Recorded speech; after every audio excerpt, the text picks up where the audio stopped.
বাংলার ইতিহাসে এমন কিছু অজানা সত্য আছে যেটা আমাদের পাঠ্য বইয়েও মিলবে না। এটাই সেই ইতিহাস যেটা না জানলে বাঙালি হিসাবে আমরা অসম্পূর্ণ থাকব, যে সত্য জানলে আপনার গায়ে কাঁটা দিয়ে উঠবে। 1946 সাল, ভারত তখন স্বাধীনতার দ্বার প্রান্তে দাঁড়িয়ে, কিন্তু স্বাধীনতার আনন্দের আগেই বাংলার মাটিতে নেমে আসে ভয়াবহ অন্ধকার। সেদিন ধানের জমিতে ফসলের বদলে ঝরে পড়েছিল নিরপরাধ মানুষের রক্ত। যেখানে শিশুরা ঘুড়ি ওড়াতো সেখানে প্রতিধ্বনি হচ্ছিল আর্তনাদ চিৎকার। ইতিহাসের এই রক্তাক্ত অধ্যায়কে বলা হয় ডাইরেক্ট অ্যাকশন ডে। এই ঘটনার সূত্রপাত মার্চ 1946-এ। ব্রিটিশরা ঘোষণা করল ক্যাবিনেট মিশন প্ল্যান। পরিকল্পনা ছিল ভারত থাকবে এক দেশ, তবে হিন্দু সংখ্যাগরিষ্ঠ, মুসলিম সংখ্যাগরিষ্ঠ ও মিশ্র এইভাবে 3 ভাগে বিভক্ত হয়ে। কংগ্রেস প্রথমে আপত্তি করলেও পরে গঠনতন্ত্র সভায় যোগ দিতে রাজি হয়। কিন্তু কংগ্রেস সভাপতি জওহরলাল নেহরুর এক মন্তব্য জিন্নাকে খেপিয়ে তোলে। নেহরু বলেন কংগ্রেস স্বাধীনভাবে নীতি নির্ধারণ করবে। এতে জিন্না বুঝলেন পাকিস্তানের স্বপ্ন ধূলিসাৎ হবে। তিনি ঘোষণা করলেন পাকিস্তান আমরা চাই, আর সেটা পাবই, না হলে বল প্রয়োগে নেব। ঠিক হলো 16ই আগস্ট পালন করা হবে ডাইরেক্ট অ্যাকশন ডে। জিন্না বেছে নিলেন কলকাতাকে, কারণ এখানে মুসলিম লীগ সরকার ছিল। মুখ্যমন্ত্রী হোসেন শহীদ সোহরাওয়ার্দী ছিলেন তার অনুগত। আবার কলকাতা ছিল ভারতের সবচেয়ে বড় বাণিজ্য কেন্দ্র। এখানে দাঙ্গা ছড়ালে বিশ্বকে বোঝানো সহজ হতো মুসলিমরা হিন্দুদের সাথে থাকতে পারছে না, তাই আলাদা দেশ চাই। 16ই আগস্ট শুক্রবার সকাল থেকেই দোকানপাট, অফিস বন্ধ। মসজিদে নামাজ শেষে অক্টোলনি স্মৃতিস্তম্ভের জমায়েত হলো বিশাল জনতা।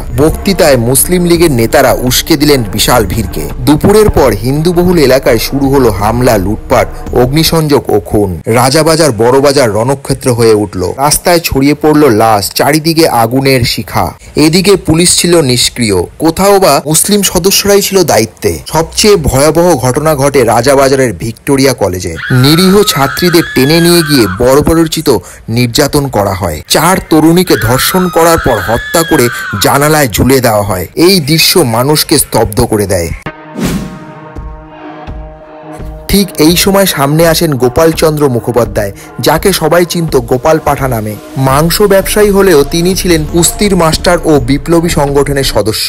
দাঙ্গার আগেই তিনি যুবকদের নিয়ে গড়ে তুলেছিলেন ভারত জাতীয় বাহিনী। এবার সেই দল হয়ে ওঠে সশস্ত্র প্রতিরক্ষা বাহিনী। গোপাল ঘোষণা করলেন একজন হিন্দু মারলে 10 জন মুসলিমকে হত্যা করা হবে।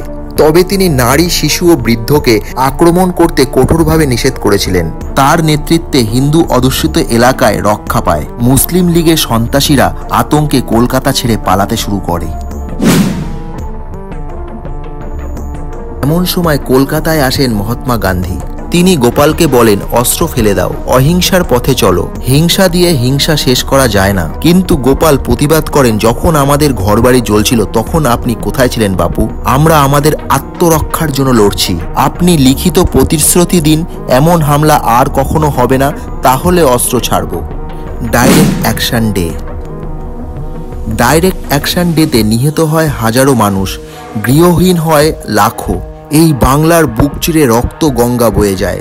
এই দাঙ্গা শুধু কলকাতাকেই না, গোটা ভারতবর্ষকে ঠেলে দেয় বিভাজনের পথে।